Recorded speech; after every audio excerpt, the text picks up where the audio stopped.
So now we come about the failure of the wave theory of light in explaining the photoelectric effect. Why wave theory failed to explain the photoelectric effect.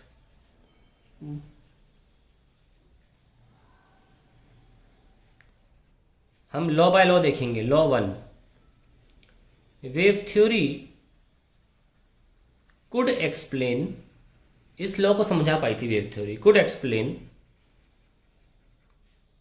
First law of photo electric effect. Photo electric effect कैसे? इसका कहने का मतलब ये था that if light has higher intensity,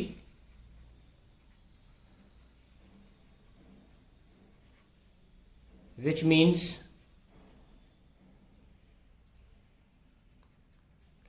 higher energy, then metal absorbs this higher energy, absorbs this high energy, and it is possible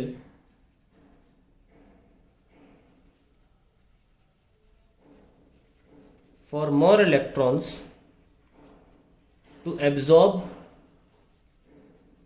this energy and escape the metal and escape the metal. ठीक है. दूसरा, अब यहां के बाद wave theory fail हो गई. Law 2, wave theory could not explain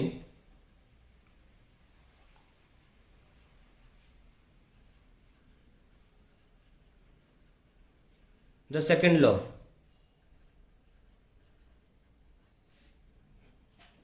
As if higher energy, that is intensity, is used, then more energy is absorbed by metal surface, and hence the surface atoms and the electrons must have higher kinetic energy. However, kinetic energy did not depend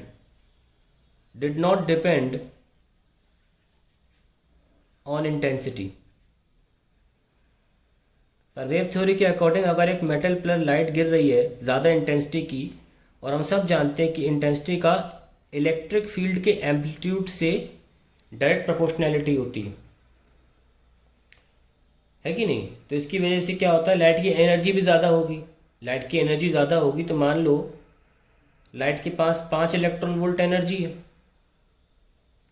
और 2 electron volt का work function है, तो work function 2 electron volt तो use हो गया, तो 3 की electron volt की एनर्जी से इसको निकल जाना चाहिए. और फिर मैं अगर लाइट की इंटेंसिटी बढ़ा दूं, उसकी एनर्जी बढ़ा दूं, सपोज 7 इलेक्ट्रॉन वोल्ट कर दूं, तो अगली बार 2 इलेक्ट्रॉन वोल्ट खर्च करने के बाद 5 बचे इलेक्ट्रॉन वोल्ट की एनर्जी से बाहर निकल जाना चाहिए. पर ऐसा हो नहीं रहा था. काइनेटिक एनर्जी का कोई ताल्लुक ही नहीं था इंटेंसिटी से.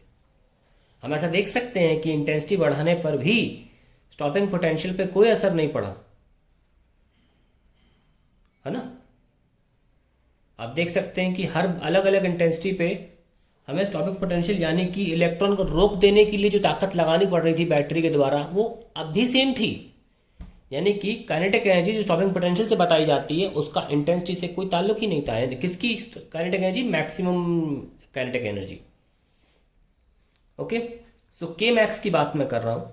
के max did not depend on the intensity of light. तो ऐसे लॉ 2 जो था वो वेव थ्योरी समझा नहीं पाई. वो ये कह रही है कि ज़्यादा एनर्जी, अगर इंटेंसिटी लाइट की लोगे ज़्यादा एनर्जी होगी, सरफेस ज़्यादा एनर्जी ऑब्जॉर्ब करेगा और फिर ज़्यादा एनर्जी से इलेक्ट्रॉन बाहर भी निकलने चाहिए, पर ऐसा हो नहीं रहा था। ठीक है ना। तो now let's see the third law.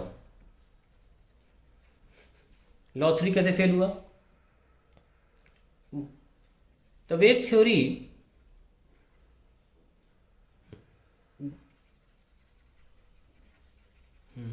could not explain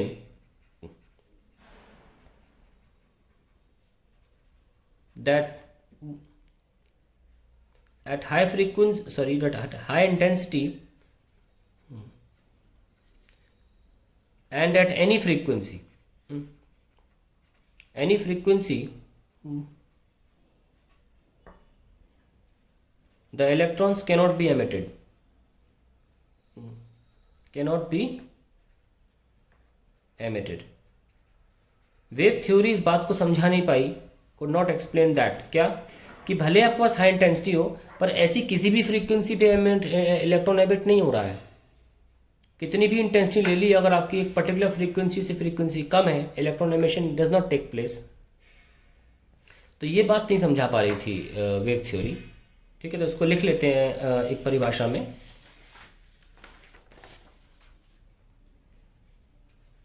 The maximum kinetic energy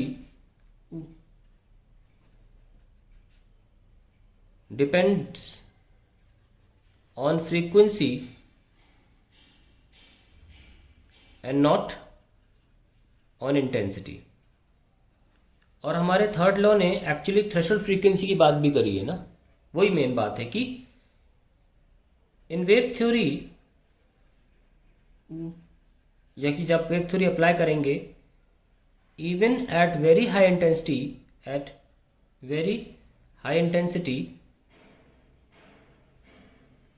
but at lower frequency मतलब न्यू लेस देन न्यू सी, क्रिटिकल फ्रीक्वेंसी से भी कम फ्रीक्वेंसी पे अगर आप बहुत हाई इंटेंसिटी भी यूज़ करते हैं, नो करंट वॉज ऑब्जर्व्ड। तो इसके लिए हम क्या ग्राफ देख सकते हैं कि वही ग्राफ आ जाएगा इसमें सामने कि जब हमने इंटेंसिटी को बढ़ाया कोई फ़र्क नहीं पड़ा। इसी ग्राफ को इस तरीके से इंटरप्रेट किया जा रहा है कि इंटेंसिटी बढ़ाने पर भी, लेकिन फ्रीक्वेंसी आप सेम रख रहे हैं। इस एक्सपेरिमेंट में फ्रीक्वेंसी वॉज केप्ट कांस्टेंट और फिर भी हमें स्टॉपिंग पोटेंशियल सेम मिल रहा था। ऑन द अदर हैंड, जब हमने इंटेंसिटी सेम रखी थी और फ्रीक्वेंसी को हम बढ़ा रहे थे, तो हमें अलग अलग स्टॉपिंग पोटेंशियल्स मिल रहे थे। तो इसे साबित ये होता है जब मैक्सिमम काइनेटिक एनर्जी, ये जो स्टॉपिंग पोटेंशियल्स हैं जो मैक्सिमम काइनेटिक एनर्जी दिखाते हैं, depends on frequency not on intensity. तो यहाँ पे क्या साबित किया कि maximum kinetic energy does not depend on intensity. और यहाँ से क्या साबित हो रहा है, maximum kinetic energy depends on frequency. यहाँ से ये साबित हो रहा है। और यहाँ से maximum kinetic energy does not depend on intensity. ये तो खैर लॉ 2 को खारिज करने वाली बात हुई, लेकिन लॉ 3 ये था कि एक थ्रेशोल्ड फ्रीक्वेंसी है और उसको भी हम दिखा सकते हैं कि एक स्पेसिफिक फ्रीक्वेंसी है जिस पर ही एमिशन हो सकता है। ये ग्राफ ए है, ग्राफ बी है और ग्राफ सी है। और आप यहाँ पे देख सकते हैं कि इस अकेली स्पेशल फ्रीक्वेंसी के बाद, चाहे तो आप काइनेटिक एनर्जी लिख लें या स्टॉपिंग पोटेंशियल लिख लें, यहाँ पे there was no kinetic energy below it, there was no emission of electron. तो अगर आप, जैसे कि मैंने आपको समझाया लॉ 1, आपको एग्जाम में लिखने को आएगा कि लॉ 1 कैसे लिखना है, लॉ 2, तो मैंने आपको जैसे लॉ 1 ये लिखवाया था कि, और लॉ 2 ये लिखवाया। तो लॉ 3 कैसे लिखेंगे आप? लॉ 3 मैंने लिखवाया है, यहाँ पे देख लीजिए आप कि wave theory could not explain that at high intensity and at any frequency the electrons emitted. ये बात नहीं समझ में, इलेक्ट्रॉन्स कैनॉट बी एमिटेड। क्या लिखा है? Could not explain that at high intensity and at any frequency the electrons cannot be emitted। एक special frequency पर ही इलेक्ट्रॉन्स एमिट होंगे, जिसको फिर मैंने फर्दर एक्सप्लेन किया और यहाँ पे the maximum kinetic energy depends on frequency and not on intensity. So finally अब ये बोल सकते हैं, चाहे ये बोल सकते हैं, even at very high frequency intensity but at lower frequency which is lower than critical no current was observed. और फिर ये ग्राफ से भी आप चाहे तो एक्सप्लेन कर सकते हैं, मोटा मोटा थर्ड लॉ भी वेव थ्योरी एक्सप्लेन नहीं कर पाई। और अब चलते हैं हम चौथे पर,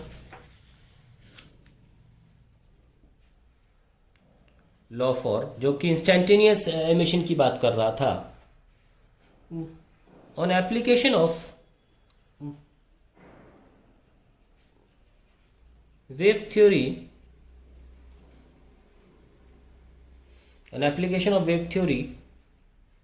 it was calculated that an electron will take approximately around हाँ सुनना 3 months है कि नहीं, to get emitted। होश उड़े, वेव थ्योरी से जब कैलकुलेशन करोगे ना 3 महीने के ऊपर लग जाएगा, 3 months plus, to get emitted. And in photoelectric theory, या कि पार्टिकल नेचर के हिसाब से भी देखा जाए तो फोटो इलेक्ट्रिक थ्योरी,